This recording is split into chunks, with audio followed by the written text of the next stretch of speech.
Les paroles sont fortes et elle l'exprime en chantant. 10 ans après la création du comité, elle continue à se mobiliser ensemble.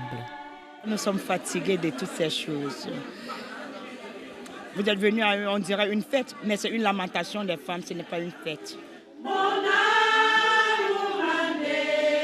Contrairement à une demande d'asile qui comporte des critères spécifiques, les sans-papiers se sentent victimes d'une régularisation arbitraire.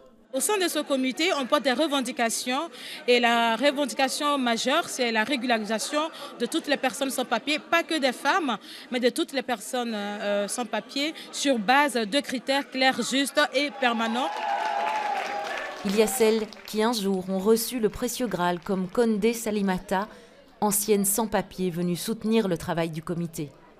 Il y a 7 ans, elle reçoit son titre de séjour et elle est reconnaissante de sa chance, mais reste lucide face à une image trop stéréotypée du sans-papier. Les sans-papiers ne sont pas les méchants, ce sont des travailleurs. C'est eux qui se lèvent à 4 heures du matin pour aller bosser. Ils sont dans la dignité, il ne fait pas de mal à quelqu'un.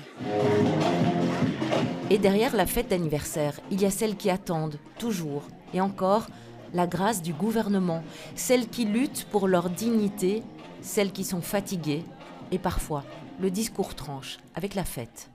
Quel que soit ce que tu peux encore dire, on ne considère pas.